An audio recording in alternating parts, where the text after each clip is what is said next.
Assalamualaikum warahmatullahi wabarakatuh. Bismillahirrahmanirrahim. Alhamdulillahirrabbilalamin. Allahumma sholli ala sayyidina Muhammadin wa ala alihi wa sahbihi wa barik wa sallim ajma'in. Kali ini saya akan melanjutkan tentang macam-macam metode pembelajaran bahasa Arab. Pada perjumpaan yang lalu kita telah membahas tentang dua metode pembelajaran bahasa Arab, yaitu Thoriqah Qawaid wa Tarjamah dan Thoriqah Mubasyarah.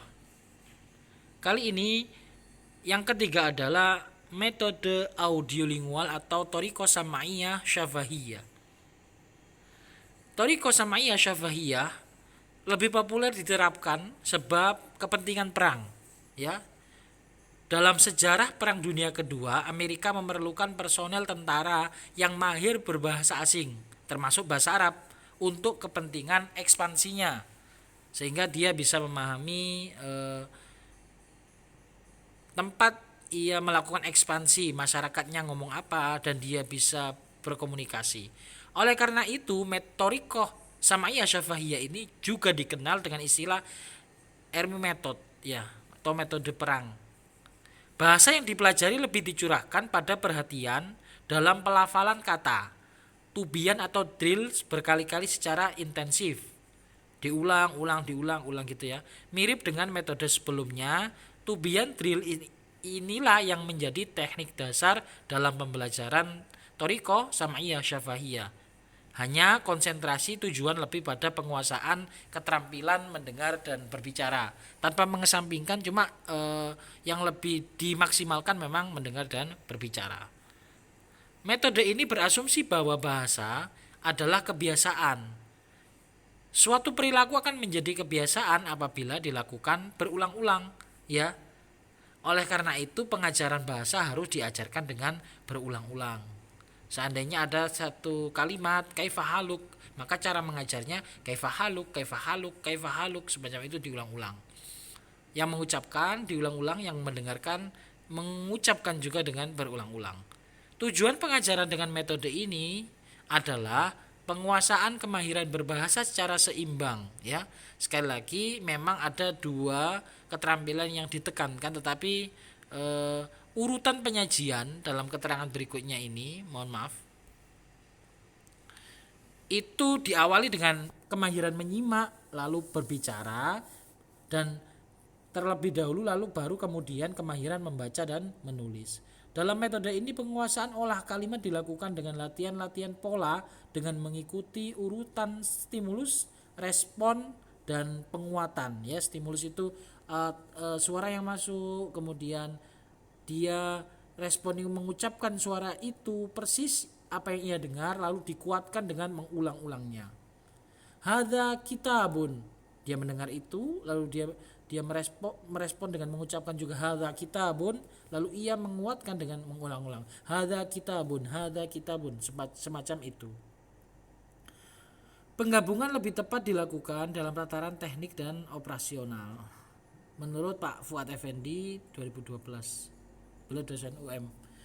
Prosedur metode audiolingual apa saja? Yang pertama adalah tahapan lisan yang murni yang bertujuan untuk melatih pendengaran, ya, dan ucapan di mana guru melakukan proses percakapan dari kehidupan sehari-hari yang berdasarkan gambar dan peragaan selama 2-3 minggu, ya. Sekali lagi pada proses ini dia lebih banyak, dia hanya mendengar lalu mengucapkan, dan tema yang awal kali dibahas adalah tema keseharian, itu Sam'iyah Syafahiyah. Lalu yang kedua tahap permulaan membaca. Apa itu? Murid-murid mulai membaca percakapan, teks-teks yang pernah mereka dengar, ya. Jadi lebih dahulu ia mendengarkan dulu, baru kemudian mengucapkan, lalu baru dikenalkan dengan teksnya. Dan mereka latihkan, bahkan mereka terkadang teks itu dihafalkan. Tulisan masuk secara bertahap ke dalam fase membaca, menulis, ya, itu disisipkan dalam proses fase membaca. Langkah pengajarannya lebih detail, mendengar dengan keadaan buku tertutup, buku ini ditutup, mendengarkan gurunya.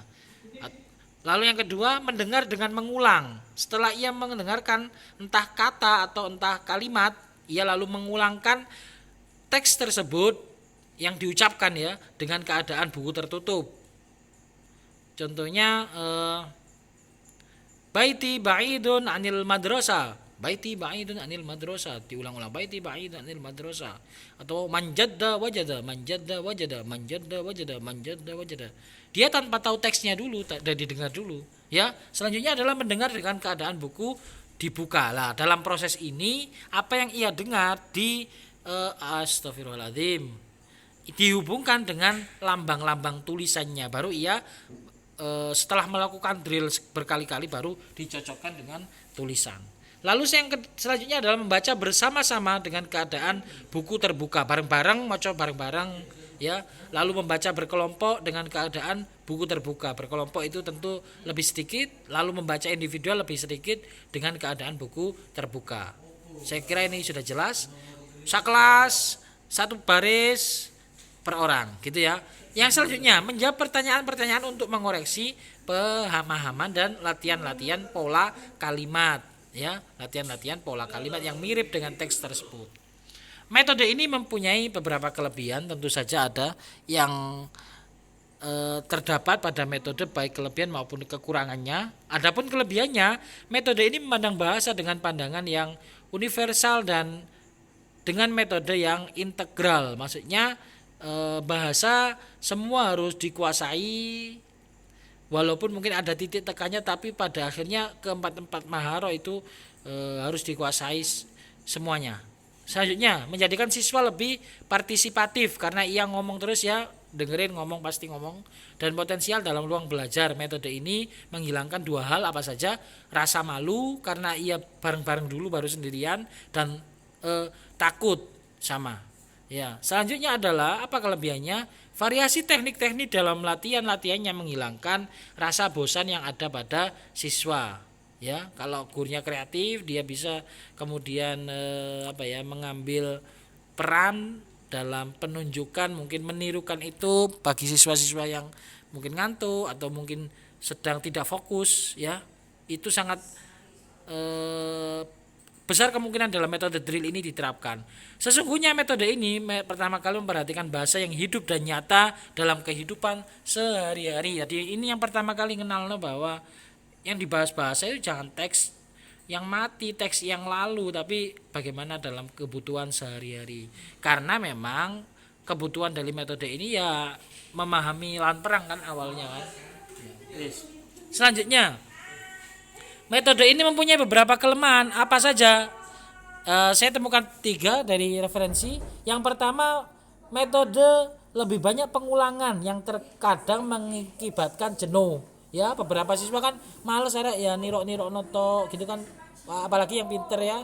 Dan dari segi yang lain meniru persis dengan apa yang ditiru. Ini makanya metode ini kalau dikritik itu seperti metode membeo saja. Jadi nirokno ae, enggak pakai pikiran tapi lebih pembiasaan, mengulang pembiasaan. Ini sekali lagi titik lemahnya ya.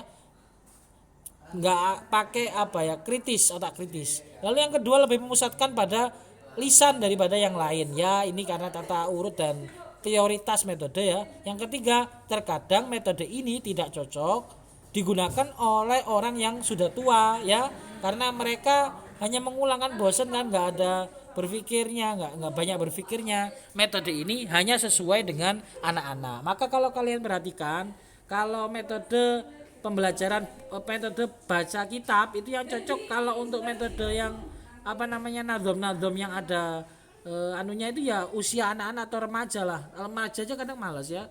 Jadi dia memang baca itu menghafal baca takrib itu dia menghafal, menirukan gurunya, tidak pakai logika banyak gitu. Tapi kalau untuk orang tua ya malas karena dia lebih ke fahmul makruh atau lebih pemahaman. Itu diantara kelemahan dari metode Sam'iyah Syafahiyah. Semua punya kelebihan kekurangan sesuai kebutuhan tujuan pembelajaran saja saya kira. Selanjutnya adalah yang pendek aja, ini metode membaca kiroah, toriko kiroah. Menurut metode ini, kemampuan membaca adalah tujuan yang sesuai dengan kebutuhan pembelajar bahasa asing dan kemudahan dalam pemerolehannya. Ya, sekali lagi ada kajian bahasa yang memang di situ dia yang dibutuhkan adalah memahami teks, seperti memahami teks keagamaan, teks sumber Islam ya, atau memahami teks dalam rangka ia proses menyusun teks atau kitabah tentu saja harus melalui thariqah qiraah terlebih dahulu. Ini li aghradin khassa. Atau thariqah ini ya banyak diterapkan juga, hanya mungkin nanti kita bahas di thariqah berikutnya ya. Kemampuan membaca merupakan bekal bagi pembelajar untuk mengembangkan pengetahuan secara mandiri ya. Kalau orang muhadasah pasti butuh lawan bicara ya. Kalau thariqah qiraah dia bisa baca, kalau ia bagus kemampuan bahasanya, dia bisa menguatkan dengan membaca teks-teks tanpa harus butuh teman, tanpa harus butuh lawan bicara. Dia bisa baca teks yang buku maupun teks-teks elektronik ya. Ya, sekali lagi itu metode membaca. Yang selanjutnya adalah sebentar. Metode eklektik, kurang kayaknya ya teman-teman, atau thariqah intiqaiyah. Apa metode eklektik? Adalah metode pilihan dan gabungan dari dua metode atau lebih. Metode eklektik akan menjadi metode yang ideal apabila didukung oleh penguasaan guru terhadap berbagai metode sehingga dapat memilih sesuai kebutuhan program pengajaran lalu menerapkan secara proporsional ya. Ada hal yang harus diperhatikan tapi bahwa penggabungan metode hanya bisa dilakukan antar metode yang sehaluan. Umumnya thariqah mubasyarah itu biasanya dipadukan dengan thariqah sam'iyah syafahiyah. Umumnya thariqah qawaid wa tarjamah disandingkan atau digabungkan dengan thariqah qiraah. Semacam itu teman-teman. Dan ada lagi beberapa guru yang kemudian menerapkan sesuai kebutuhan materi. Contoh di sekolah ya, pada materi tertentu beliau menggunakan thariqah qawaid wa tarjamah. Contoh materi qawaid di sekolah, dia nggak pakai bahasa asing tapi bahasa lokal untuk memudahkan pemahaman siswa atau saat mengerjakan soal. Tapi ketika beliau muhadasah, ketika beliau teks tema-tema yang kemudian di sana tidak membutuhkan analisis mendalam, maka beliau hanya menggunakan bahasa asing atau menggunakan thariqah mubasyarah. Jadi pertemuan mengganti metodenya. Ada yang kemudian dalam satu pertemuan dua metode digabungkan. Sekali lagi itu yang sehaluan. Demikian teman-teman metode pembelajaran bahasa Arab yang bisa saya jelaskan. Selebihnya metode-metode yang lain bisa kalian kembangkan sendiri dari berbagai sumber yang ada di perpustakaan maupun di dunia maya. Sekian dari saya, ini daftar pustaka pertemuan hari ini. Semoga ilmu yang kita bahas hari ini menjadi ilmu yang barokah, manfaat. Wallahul muwaffiq ila aqwamit thoriq. Wassalamualaikum warahmatullahi wabarakatuh.